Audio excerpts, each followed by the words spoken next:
En el nombre del Padre, y del Hijo, y del Espíritu Santo. Amén. Con entrega, Señor, a ti venimos, escuchar tu palabra deseamos, que el Espíritu ponga en nuestros labios la alabanza al Padre de los cielos. Se convierte en nosotros la palabra en la luz que a los hombres ilumina, en la fuente que salta hasta la vida, en el pan que repara nuestras fuerzas, en el himno de amor y de alabanza que se canta en el cielo eternamente, y en la carne de Cristo se hizo canto de la tierra y del cielo juntamente. Gloria a ti, Padre nuestro, y a tu Hijo, el Señor Jesucristo, nuestro hermano, y al Espíritu Santo, que en nosotros glorifica tu nombre por los siglos. Amén.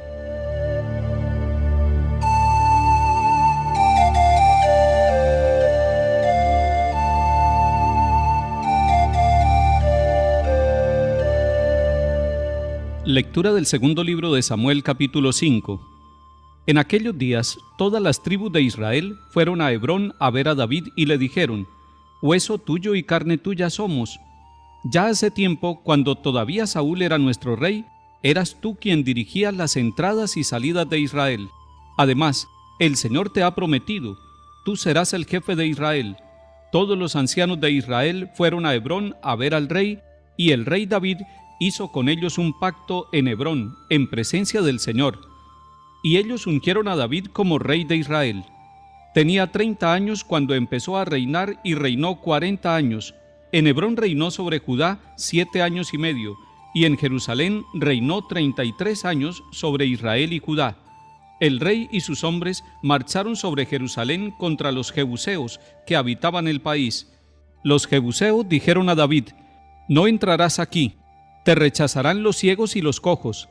Era una manera de decir que David no entraría, pero David conquistó el Alcázar de Sión, o sea, la llamada ciudad de David. David iba creciendo en poderío y el Señor de los ejércitos estaba con él. Palabra de Dios, te alabamos, Señor.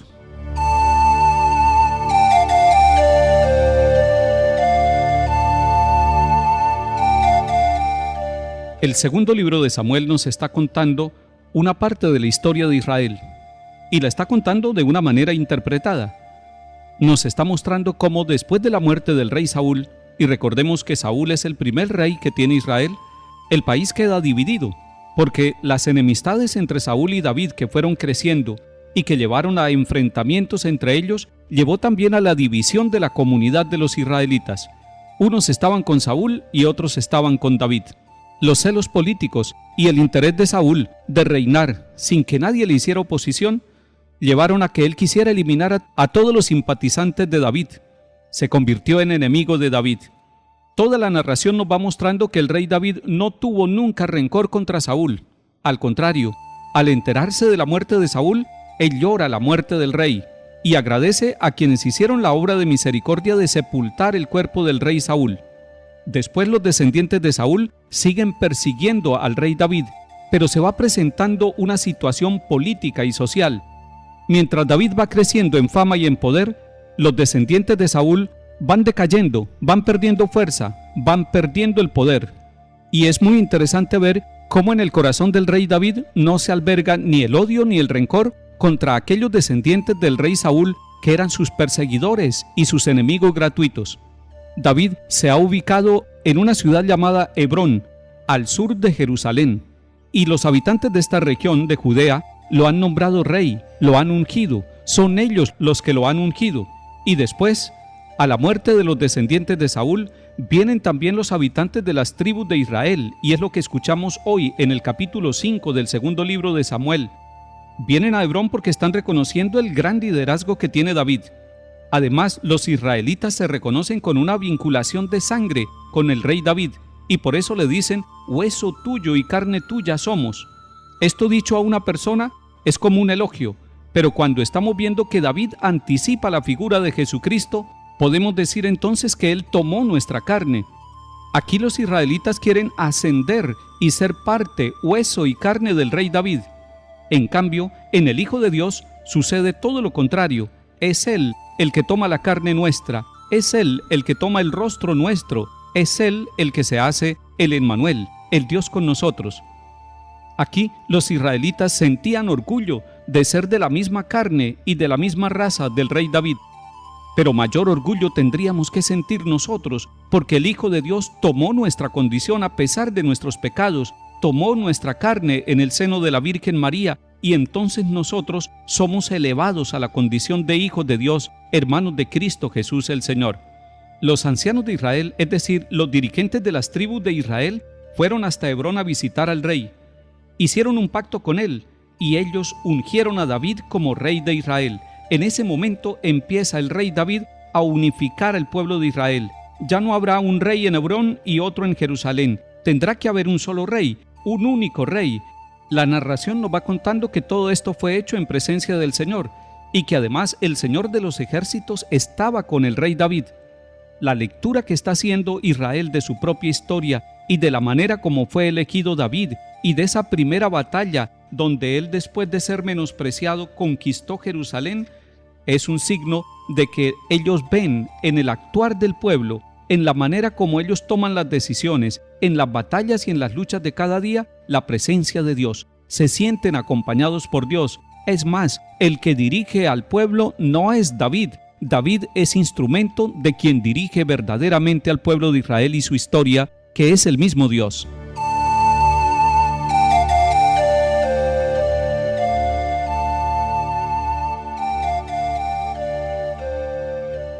Salmo 88. Un día hablaste en visión a tus amigos, he ceñido la corona a un héroe, he levantado a un soldado sobre el pueblo. Encontré a David mi siervo, y lo he ungido con óleo sagrado, para que mi mano esté siempre con él y mi brazo lo haga valeroso. Mi fidelidad y misericordia lo acompañarán, por mi nombre crecerá su poder, extenderé su izquierda hasta el mar y su derecha hasta el gran río.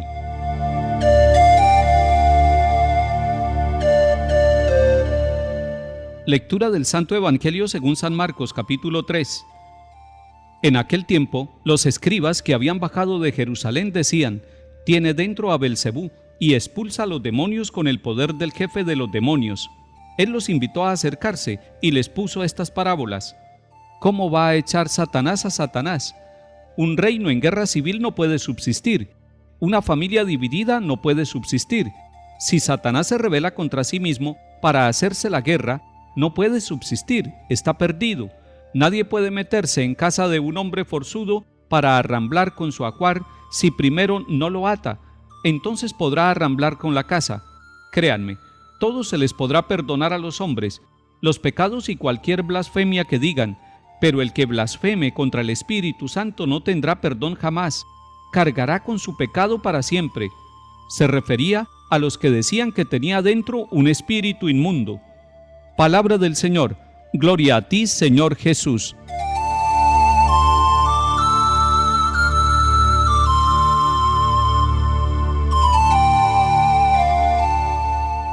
El Evangelio de San Marcos nos muestra que después del bautismo de Jesús, Él empieza su misión en el territorio de Galilea.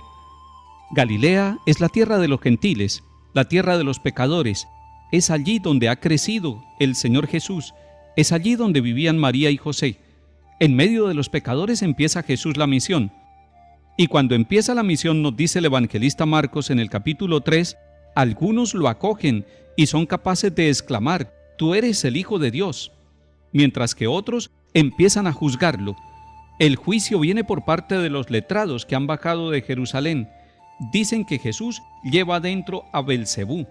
Ese juicio que hacen los letrados está manifestando en el fondo que ellos están reconociendo un gran poder en la vida y en la misión de Jesús.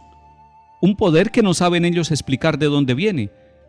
Ellos creen que están ante un Galileo simplemente, pero no están reconociendo la obra de Dios en la vida de Jesús. No están reconociéndolo a Él como el Hijo de Dios. Están reconociendo las obras y tratan de explicar de dónde saca ese poder, de dónde saca esos prodigios que realiza. Y ellos llegan a una conclusión: este tiene a Belcebú dentro, y por eso expulsa a los demonios con el poder del jefe de los demonios. Lo están llamando endemoniado. Y es muy interesante que Jesús no entra en un conflicto con ellos, en un conflicto bélico. No está tratando de conquistar a la fuerza la conciencia de los letrados. No está tratando de oponerse a ellos con la fuerza de las armas, sino que los llama y los acerca a Él. Y ese ya es un primer paso de explicación. Jesús no está viendo en estos letrados los enemigos que hay que destruir, sino aquellos a los cuales hay que aclararles de dónde viene el poder de Jesús. Y comienza haciéndoles una pregunta: ¿cómo puede Satanás expulsar a Satanás? En otras palabras, está diciendo cómo puede el mal expulsar al mal. Esto tiene una gran aplicación en nuestra vida, porque a veces en la historia de nuestros pueblos se ha tratado de destruir a los enemigos con la misma forma como los enemigos atacan, es decir, a través de la guerra, a través de la violencia. Y la violencia no puede acabar con la violencia, la corrupción no puede acabar con la corrupción, la indiferencia no puede acabar con la indiferencia. Es necesario que haya una persona distinta, una misión distinta, y la misión distinta es la misión del bien, es la misión de la luz, es la misión de la verdad, es la misión de la no violencia, y todo esto lo encarna Jesús con su amor. El gran poder de Jesús es el amor que Él tiene para la humanidad. Esa es la misión que el Padre Dios le ha encomendado: vencer la fuerza del mal con la fuerza del amor y dar una vida nueva a todos aquellos que lo buscan y que lo siguen. Por eso Jesús explica que aquel que se cierra a la obra del Espíritu Santo, que quiere renovarlo todo, es el que tiene que llevar con su pecado toda la vida. El que blasfema de manera no solamente verbal, sino práctica contra el Espíritu, está negando la obra de Dios, está diciendo que Dios no puede triunfar sobre las situaciones del mundo, sobre las situaciones de la historia. Nosotros hoy estamos convencidos que el Espíritu Santo puede renovarlo todo, la historia de los pueblos y la historia de cada uno de nosotros, a pesar de los embates del mal. El Espíritu Santo lo hace nuevo todo. Que el Señor nos bendiga y acompañe, en el nombre del Padre, y del Hijo, y del Espíritu Santo. Amén.